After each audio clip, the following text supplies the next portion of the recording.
Hey, this is Yasha from Cobra and the Lotus, and you're watching Eclectic Arts.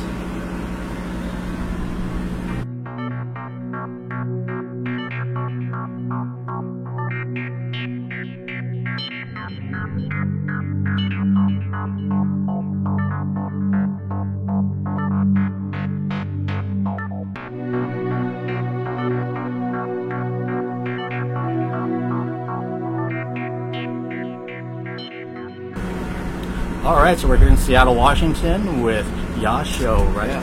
From Cobra and the Lotus, guitarist. So how are you doing today? I'm doing well, thank you. All right, welcome back to Seattle. Thanks. Yeah, and for me, I think even for the band, it's been almost exactly a year. It was May 22nd that you guys are here. Right, okay. And today's the 23rd, so just glad that you're here. And things kind of got amped up by having another bill crash this bill, so now we've got like 10 bands here. And Right, another venue had shut down, so another show got crammed into our show, so twice the bands for people's money tonight. yeah, gonna be a lot of music tonight. Okay, so and you guys have been on the road for a while. You're kind of coming around to the end of this leg of the tour, at least with maybe 8-9 dates left to finish up. So, how the show's been going? Promoting, Prevail 2. They've been awesome, man. They've been a lot of fun. We've gotten to go to some places we've been before, some new spots also. Familiar faces from people who were there last time. They know the songs now from Prevail 1, and they're amped up about getting the next part of the record. So that's really cool. I mean, actually just physically seeing both records for the first time, like side by side, was a cool thing too, because that obviously, that happened on this tour pretty much. Right. So exciting. Cool. And for when you kind of look at the new album, the second part of Prevail, were those songs written prior to the first Prevail, and you guys kind of picked through what you wanted for each album, or it was kind of like, no, we did one, and then we went out and toured our asses off, and then came around? They were all done at the same time. Okay. Yeah, so we hold ourselves up in the studio in Denmark with Jacob Hansen. And we wrote up north of 20 songs and picked the ones we thought were all great for the two records. And we just released them, kind of split. Did 10 or however many was on the first one, toured that for a while, and then lined up the next one. Okay. And was it a hard decision to figure out which songs go on which album? There's always a challenge with that, for sure. Yeah. But I think Cobra probably, I think she did most, if not all, of the ordering of the tracks. She did a really good job. I think it was good. Okay. Yeah, it was well. Can you speak a little bit about the songwriting process for you guys? How do you tend to come up with your songs? Does someone come in with guitar chords and melodies, or just kind of jamming on stuff, or a mix of everything? It can happen anyway. I mean, for this record specifically, we set an intention and a time where we said we're going to go here, and during this time write this amount of songs and challenge ourselves to. And so, you show up to work and allow for things to happen. It could be a guitar, it could be a vocal, it could be an idea, a concept, whatever. Start with something and go with it. Okay. And when you look at Prevail 2, are there certain songs that stand out for you personally that you really like? I really like all of them. It's a hard thing to answer. Kind of like picking your favorite children. Totally. And in my head, funny as it is, I almost still think of them as one body of work, so I forget which songs are on which record half the time. But, it was cool to do a song like Greed, for example, which is the name of the town in Denmark we were staying in. And Cobra had recorded these bird sounds on her iPhone from the area, and it was just a calm and relaxing, nice day. And we came up with this idea of doing the strummed out acoustic guitar thing. That's fairly unconventional, which is fun. But I'm happy to be a part of all of them. Okay.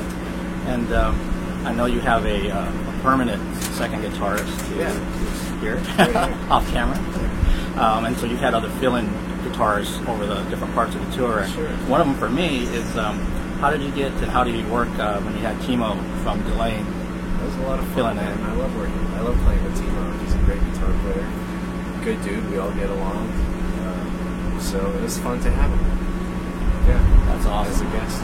Yeah, when I was listening to Prevail 2 on the way down right now, there's certain leads on there that actually reminded me of Timo's styles. Okay. That would be purely coincidental because all those leads were done by either myself or Jake, our guitar player who was with us at the time. During the record. Yeah. Cool. So as a guitar player, I've been playing guitar well. I used to play a long time ago, not so much now, but who are some of your influences as a guitarist?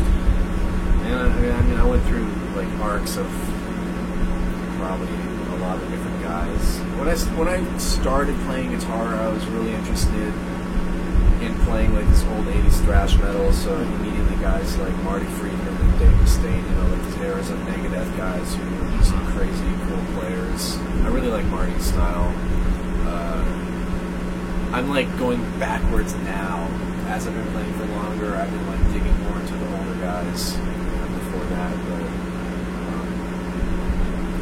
Marty's great. I really love Eric Johnson. He's super clean playing.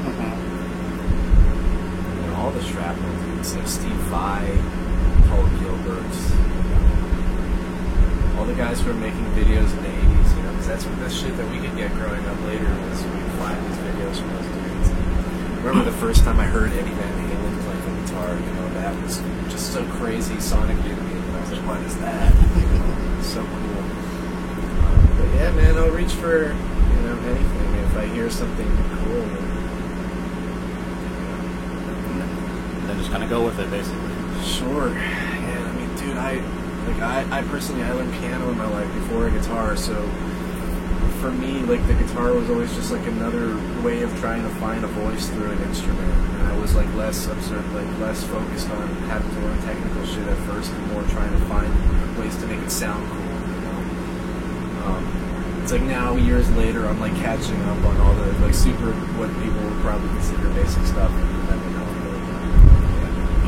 I can kind of relate to that because when I was learning how to play, I was trying to impress people by playing fast. Yngwie was out and all that, and the Shrapnel guys that you just mentioned. Yeah. And then I discovered B.B. King. Right. Exactly. And I went completely back and feel and what's he doing with those three notes or just that bend?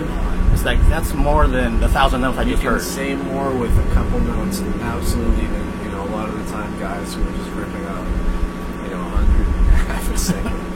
Yeah, for sure. And that's so worth exploring, And for me, it took a while to get into it. I had to mature, a little bit. But yeah, some of that old blues stuff is just insane. Cool. What's coming up for the band? What's in the future here? Well, we're finishing this tour. We're gonna go home for like a day. We're going to Europe for a couple weeks to do some more shows.